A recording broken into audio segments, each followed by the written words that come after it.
여러분 지금 눈을 감고 이 장면을 한번 상상해 보시겠어요?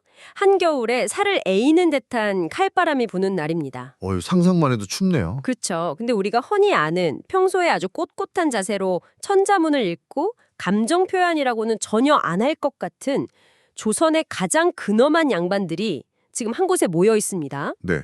그런데 이들의 모습이 좀 이상해요. 점잖게 입고 있던 두루마기를 훌렁 벗어던지고요. 벗어던지고요. 네, 소매를 걷어붙인 채로 화로 곁으로 배짝 다가앉아 있는 거죠. 완전히 무장해제된 상태네요. 맞습니다. 심지어 서로 눈을 부라리면서 젓가락을 허공에서 무섭게 부딪히고 있어요. 숯불 위에서 지글지글 익어가는 고기 한 점을 남들보다 1초라도 먼저 낚아채기 위해서 말입니다. 와, 점잖은 선비들이 체면을 완전히 구겼네요. 게다가 지금 이들이 이렇게 전투적으로 먹어치우고 있는 이 고기, 이게 당시 국가에서 법으로 엄격하게 금지했던 범죄의 대상, 바로 소고기입니다. 그 장면을 떠올리면 진짜 이질적이죠. 당시 조선은 철저한 농경사회였잖아요. 네, 농사가 제일 중요했죠. 그러니까 소는 농사를 짓는 핵심 동력이자 사실상 농기계 그 자체였거든요. 그래서 소를 함부로 도축하는 걸 국법으로 엄격히 막아둔 우금령의 시대였단 말이죠. 맞아요. 소자 보면 처벌받는 시대였죠. 그런데 정작 그 법을 만들고 나라를 다스려야 할 최고위층 사대부들이 소고기 냄새 앞에서는 체면이고 법이고 다 내팽개쳤다는 겁니다. 항상 새로운 지식에 목마른 여러분 환영합니다. 오늘의 심층 탐구에서는 바로 이 지점, 우리가 알던 꼿꼿한 선비의 이미지를 완전히 산산조각 내버리는 조선 최고위층의 은밀하고도 열광적인 소고기 바비큐 파티의 현장으로 여러분을 안내합니다. 겉으론 도덕과 예법을 외치면서 뒤로는 고기 기름을 입가에 묻히고 있던 거죠. 네, 그 모순적이고도 인간적인 미식의 세계. 자, 이 내용을 한번 파헤쳐보죠. 네, 좋습니다. 이 은밀한 파티의 정치를 알기 위해서는 매년 음력 10월 초하루로 거슬러 올라가야 하는데요. 10월 초하루면 딱 겨울이 시작될 무렵이네요. 맞아요. 이 무렵이 되면 조선 후기 서울과 경기 지역 양반들 사이에서는 난로회라는 모임이 마치 연례 행사처럼 대유행을 했어요. 난로회요? 이름만 들으면 되게 고상한데요? 따뜻한 화롯가에 모여서 시를 읽고 학문을 논했을 것 같잖아요. 기록을 보면 실상은 완전히 다릅니다. 그래요? 숯불을 피운 화로 위에 고기를 올리고 온갖 양념을 발라 구워 먹는, 그러니까 본격적인 겨울철 팝업 바베큐 파티였던 거죠. 대박이네요. 심지어 정조임금조차 궁궐로 신하들을 불러 모아서 이 난로회를 열었고요. 고기를 구워 먹으면서 시를 지었다는 기록이 남아 있거든요. 왕까지 동참을 했군요. 양념은 어떻게 했나요? 동국세 시기에 당시 조리법이 아주 구체적으로 나와요. 소고기를 얇게 저며서 간장, 참기름, 계란, 파, 마늘, 그리고 산초가루로 정성스럽게 양념을 했습니다. 듣다 보니까 현대인들이 먹는 달콤 짭짤한 불고기 양념이랑 되게 비슷하네요. 불고기의 원형이라고 볼 수 있죠. 이 사람들은 날씨가 추워지니까 몸을 따뜻하게 하고 기력을 보강해야 한다는 아주 그럴듯한 의학적 명분을 내세웠어요. 핑계가 참 좋네요. 그러면서 겨울 내내 이 고기 파티를 즐긴 겁니다. 저는 이 대목 읽으면서 그런 생각이 들더라고요. 마치 현대의 어떤 특정 식재료가 생태계 보호나 윤리적 이유로 전면 금지됐는데 네, 정작 권력을 가진 고위층들만 몰래 끼리끼리 프라이빗한 최고급 언더그라운드 다이닝 클럽을 열어놓고 자, 오늘은 특별히 삼겹살 데이로 합시다 하면서 즐긴 거랑 똑같잖아요. 비유가 아주 찰떡이네요. 소를 잡으면 처벌받는 나라에서 지배층이 앞장서서 고기 파티를 열다니 이거 어떻게 이런 일이 가능했던 건가요? 여기서 매력적인 부분은요. 그들이 법의 감시를 피하는 방식, 그리고 고기 앞에서 평소의 그 엄격한 자아를 완전히 무장 해제해버렸다는 사실이에요. 어떻게 피했는데요? 양반들은 소가 다리를 다쳤다거나 병이 들었다는 식의 온갖 핑계를 다 댔습니다. 일부러 다치게 한 건 아니고요? 그런 경우도 있었겠죠. 그렇게 교묘하게 도축을 묵인한 건데요.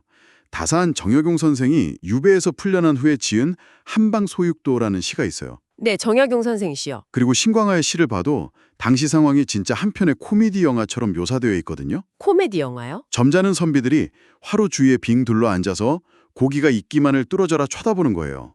상상 가네요. 고기를 불판에 올리자마자 그 자글자글 소리가 나기도 전에 젓가락들이 날아들어서 눈 깜짝할 사이에 고기가 다 사라져버렸다고 적혀있죠. 와, 갓을 쓴 양반들이 젓가락으로 막 펜싱하듯이 싸우는 모습이 눈앞에 그려집니다.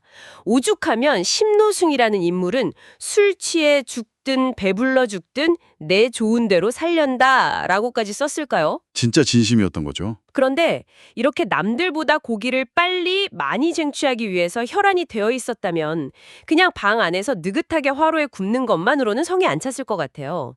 정확한 지적이십니다. 뭔가 더 크고 빠르고 야외에서도 구워 먹을 수 있는 엄청나게 효율적인 시스템이 필요하지 않았을까요? 바로 그 지점에서 조선 양반들의 기발한 장비 세팅이 등장하는 거죠. 장비빨을 세우기 시작했군요. 네, 이들은 고기를 구워 먹기 위해 아주 특수한 조리기구를 발명해냅니다. 군인들이 머리에 쓰는 털모자인 벙거지 아시죠? 아, 사극 보면 그 포졸들이 쓰고 있는 챙 달린 모자요? 맞아요. 그 벙거지를 쇠로 주조해서 뒤집어 놓은 모양이라고 해서 전립투 혹은 벙거지꼴이라고 불리는 불판을 썼습니다. 아, 그러니까 테두리는 넓고 층이 평평하면서 모자에 그 머리가 들어가는 한가운데 부분은 움푹하게 파여있는 형태군요. 네, 그 형체의 과학적 원리가 진짜 기가 막혀요. 평평하고 넓은 테두리 부분에 숯불 열기가 올라오면 거기에 양념한 고리를 넓게 펼쳐서 굽습니다. 네. 그러면 고기가 익으면서 나오는 진한 육즙이랑 고소한 소고기 기름이 자연스럽게 경사를 타고 그 움푹 파인 가운데로 흘러내리겠죠. 아, 기름이 모이는군요. 네, 양반들은 그 가운데 오목한 부분에 육수를 붓고 무나, 미나리 같은 각종 채소를 썰어 넣어서 국을 끓였어요. 와, 고기를 직화로 굽는 동시에 그 고기 기름이 녹아든 진한 전골까지 즐기는 일석이조의 완벽한 조리 도구였던 셈이죠. 세상에.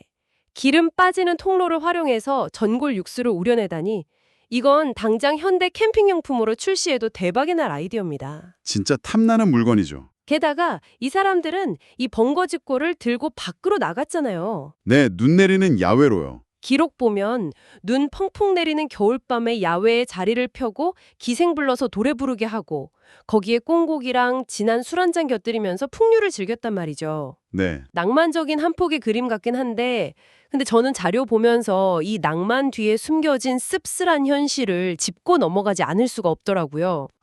어떤 부분이 씁쓸하셨나요? 방금 우리가 양반들이 고기 구워 먹으면서 시를 읊었다고 했잖아요.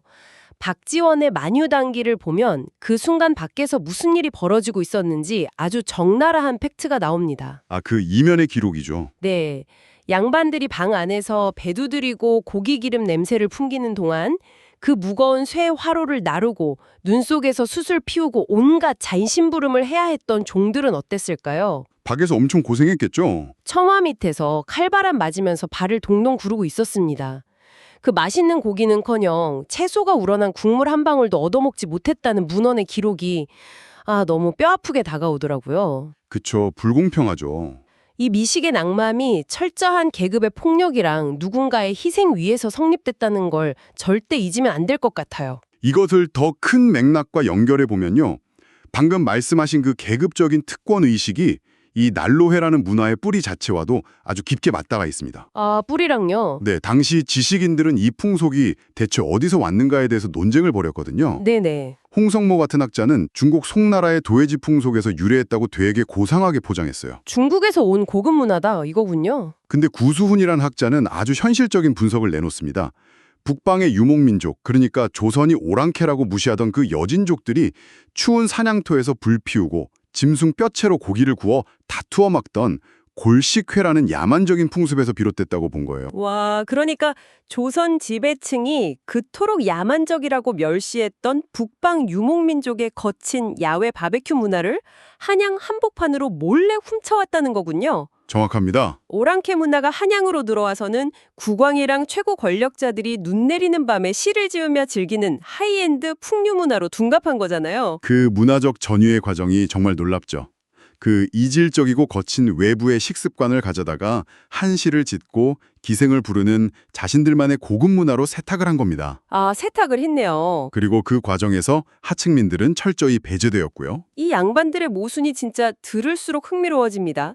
자, 그렇다면 이들이 그토록 기발한 장비까지 동원해서 구워 먹었던 고기는 대체 어느 부위였을까요? 글쎄요. 어디일 것 같으세요? 당연히 입에서 살살 녹는 꽃등심이나 안심을 제일 좋아했을 것 같은데 자료 보니까 이들이 유독 병적으로 집착했던 특정 부위가 따로 있더라고요. 네. 바로 소의 염통, 즉 심장을 구워낸 우심적입니다. 심장이요? 조선시대 양반 사대부들 사이에서 이 우심적은 단순한 단백질 덩어리가 아니었어요. 세종시대의 문신 김문은 이 우심적을 두고 당시 최고급 요리로 통하던 중국의 화려한 닭찜보다도 훨씬 맛있다면서 천하제일이라고 칭송을 했고요. 천하제일이요? 네. 그리고 대학자 권근은 누군가로부터 소염통을 선물 받고 너무 감격한 나머지 이제 다른 고기는 안 먹어도 되겠다면서 눈물의 감사시까지 지어보낼 정도였죠. 와, 시까지 썼다고요?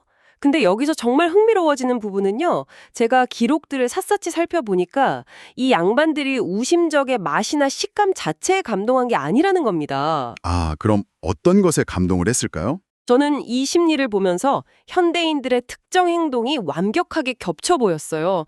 여러분, 우리가 시간 확인하려고 수천만 원짜리 명품 시계 사는 거 아니잖아요. 그렇죠. 스마트폰이 훨씬 정확하니까요. 맞아요. 그런데도 롤렉스를 찾는 이유는 자신의 부와 성공, 사회적 지위를 남들에게 은근슬쩍 과시하기 위해서거든요. 네. 조선의 양반들에게 이 우심적이 바로 손목 위에 롤렉스였습니다. 고기의 맛이 아니라 그 부위가 가진 상징성을 씹어먹은 거죠. 와, 그 롤렉스 비유를 역사적 맥락으로 가져가 보면 이야기가 더 기가 막힙니다. 우심적이 왜 그런 권력과 지위의 상징이 되었는지 아십니까? 글쎄요, 뭔가 이유가 있나요? 그 기원은 중국 진나라 시절의 고사로 거슬러 올라가는데요. 중국 최고의 명필로 꼽히는 왕이지 아시죠? 네, 유명하죠. 그 왕이지가 13살이던 시절에 당대의 권력자이자 명사였던 주이라는 인물이 이 어린 소년의 비범함을 알아봅니다. 네. 그래서 연애 자리에서 특별히 우심적을 먼저 내어 대접했다는 유명한 일화가 있어요. 아, 어린애한테 먼저 줬군요. 네, 이 이야기 하나 때문에 우심적은 단순한 소내장이 아니라 덕망과 학식이 높은 고귀한 인물에게만 허락되는 최고의 존경과 대우라는 거대한 상징을 입게 된 겁니다. 세상에 고기에 엄청난 스토리텔링이랑 브랜드 가치가 부여된 거네요. 거기에 더 충격적인 일화가 하나 더 붙습니다. 또 있어요? 네, 진나라에 왕제라는 엄청난 부호가 있었는데 그가 친구가 가진 명마, 정확히는 800리를 날린다는 아주 이름난 소를 탐냈어요. 소를요? 그래서 그 소를 활로 쏘아 죽이는 과격한 내기를 겁니다. 단번에 소를 쏘아 죽인 왕제는 그 자리에서 하인들에게 명령해요. 그 거대한 소의 사체에서 오직 염통 한 점만을 잘라 구워오게 합니다. 염통 하나만요? 네.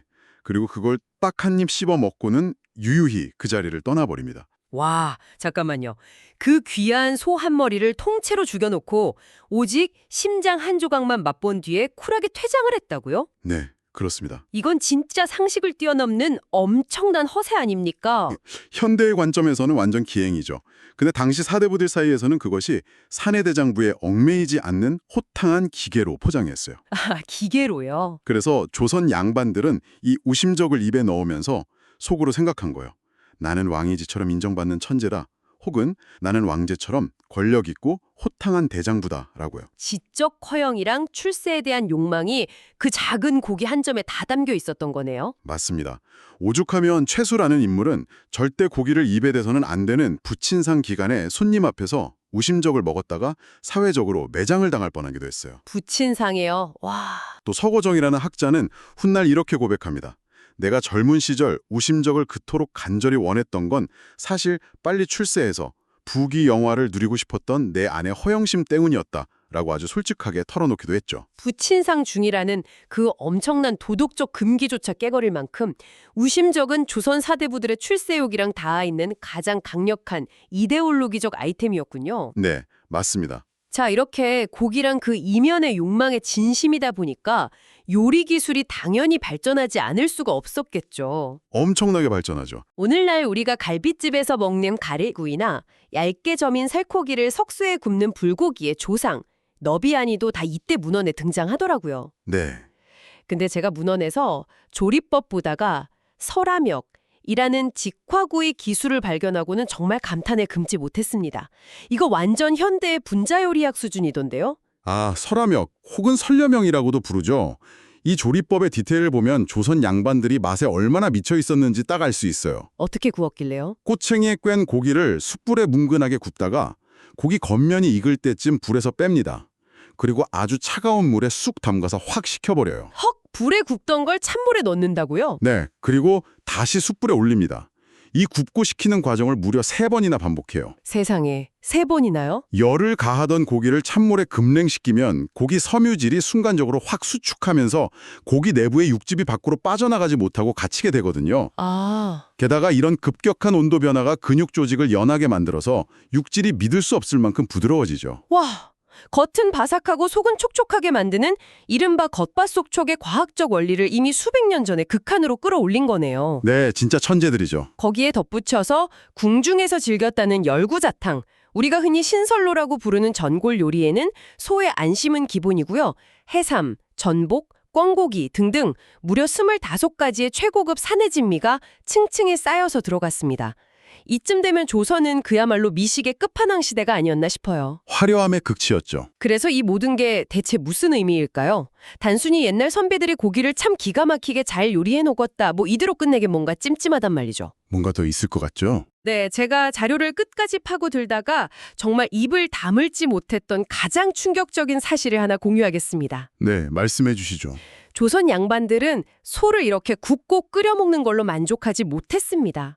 놀랍게도 그들은 생고기, 즉 육회를 엄청나게 즐겼어요. 육회요? 네, 그것도 그냥 살코기가 아니라 소의 첫 번째 위장인 쫄깃한 양, 세 번째 위장인 천엽, 그리고 피가 뚝뚝 떨어지는 시뻘건 간까지 생으로 참기름이랑 초고추장에 찍어 먹었습니다. 와, 날것으로요? 네, 저는 이거 보고 제 눈을 의심했어요. 아무리 고기를 좋아해도 명색이 유교 국가의 선비들인데 짐승 내장을 날것으로 씹어먹는 건 도대체 어떻게 정당화했을까 싶었거든요. 근데 이들이 여기서 누구의 이름을 팔아먹는지 아십니까? 글쎄요, 이 대목은 우리에게 중요한 질문을 던집니다. 예법에 목숨을 걸고 야만성을 혐오했던 조선 지배층이 어떻게 핏물이 뚝뚝 떨어지는 생고기를 당당하게 수라상과 제사상에까지 올릴 수 있었을까요? 그러게요. 그들은 다름 아닌 유교의 창시자인 공자를 방패로 삼았습니다. 공자님이요? 네, 공자가 생고기를 얇게 썬 육회를 즐겨 먹었다는 기록을 가져온 거예요. 아, 그러면서 이렇게 말하는 거죠. 봐라. 성인이신 공자님도 즐겨 드셨다. 그러니 숭요 사상에 투철한 우리 선비들이 육회를 먹는 것은 야만적인 짓이 아니라 성인의 고상한 도리를 따르는 행위다. 세상에. 이렇게 본인들의 탐욕스러운 식욕을 철학적 명분으로 둔갑시킨 겁니다. 와, 진짜 귀에 걸면 귀걸이, 코에 걸면 코걸이네요. 그 성스러운 공자님을 본인들 내장 육회 파티 합류화하는 데 써먹다니요. 기가 막히죠. 근데 진짜 웃긴 건 그 유교의 오리지널 본고장인 중국 사람들의 반응이었잖아요. 네, 그 모순이 폭발하는 결정적인 장면이 임진왜란 때 등장하는데요. 유몽현의 어우야담을 보면 조선을 돕기 위해 파병원 명나라 군인들이 조선 양반들 식사 자리 보고 경악을 금치 못합니다. 아, 왜요? 명나라 군인들 앞에는 조선 사대부들이 짐승의 시펄건 생천엽이랑 날고기를 막 우적우적 씹어먹고 있었거든요. 명나라 사람들은 그걸 보고 어찌 사람이 짐승이나 하는 짓을 하느냐 하면서 혐오감을 감추지 못하고 바닥에 침을 뱉었다고 기록돼 있어요. 아유, 세상에. 정작 유교의 본고장에서 온 사람들은 너희 진짜 미개하다 이러면서 침을 뱉고 있는데 조선 양반들은 속으로 우리는 공자님의 도리를 따르는 중이다 이러면서 정신승리하고 있었던 거군요. 코미디가 따로 없죠. 거룩한 이데올로기가 인간의 본초적인 욕망이랑 식욕을 정당화하는데 어떻게 선택적으로 아주 편리하게 쓰이는지 그 민낯을 뼈저리게 보여주는 역사적 블랙 코미디네요. 바로 그 지점입니다. 꼿꼿한 도덕과 이성의 화신처럼 보였던 조선 양반들의 낡은 기록들 속에는 사실 이처럼 고기 한 점에 울고 웃는 매우 노골적이고 세속적인 인간의 본성이 고스란히 담겨 있어요. 맞아요. 때로는 중국 고사를 끌어다 자기 허영을 채우고 때로는 오랑캐 문화를 훔쳐와서 풍류라고 포장하고 또 철학적 신념을 핑계로 탐욕을 합리화했잖아요. 네. 저는 그 이중성 자체가 역사를 공부하면서 만날 수 있는 가장 매력적인 진실이라고 생각합니다. 완전 동의합니다. 자, 오늘 우리가 함께 살펴본 자료들을 통해 알 수 있는 건 명확합니다. 교과서 속에 화석처럼 박제되어 있던 고리타분한 조선의 선비들은 사실 누구보다 고기에 진심이었고요. 네, 진심이었죠. 싸우던 그들은 지금의 우리랑 전혀 다를 바 없이 모순적이고 욕망에 충실했으며 어떻게든 핑계대기를 좋아했던 아주 입체적이고 인간적인 존재들이었습니다. 시대가 바뀌고 도구가 바뀌었을 뿐이지 사람의 본질은 크게 다르지 않다는 걸 새삼 느끼게 되네요. 그렇죠. 그래서 오늘의 탐구를 마치면서 여러분이 스스로 한번 곱씹어 볼 만한 발칙한 화두를 하나 던져보려고 합니다. 오늘 우리는 수백 년 전 선비들의 식탁을 훔쳐보면서 그들의 핑계와 허영을 분석했잖아요? 네. 그렇다면 수백 년 뒤 미래 역사학자들이 타임머신을 타고 와서 지금 우리의 식문화를 연구한다면 어떨까요? 오, 아주 흥미로운 상상이네요. 유명한 맛집에 한정판 디저트를 하나 먹겠다고 영하 10도 날씨에 3시간씩 발 동동 구르면서 줄 서는 사람들의 모습이나 그 비싼 최고급 파인다이닝에 가서 음식 맛을 보기도 전에 SNS에 올릴 완벽한 사진각도 찾느라 음식 다 시켜버리는 우리의 열광적인 모습을 보면서 말입니다. 뜨끔하네요. 과연 미래학자들은 우리 시대의 식탁 위에서 어떤 숨겨진 허영심과 계급의식 혹은 거대한 모순을 발견하게 될까요? 처음에 말씀드렸던 근엄하게 천자문 읽다가 고기 냄새에 이성했던 선비의 모습이 어쩌면 지금 내 모습을 비추는 거울일지도 모르겠습니다. 깊이 생각해 볼 만한 질문이네요. 이 질문에 대한 답은 여러분의 상상에 맡기겠습니다. 언제나처럼 여러분의 끝없는 호기심을 응원하며 오늘의 심층 탐구는 여기서 마치겠습니다. 함께해 주셔서 감사합니다.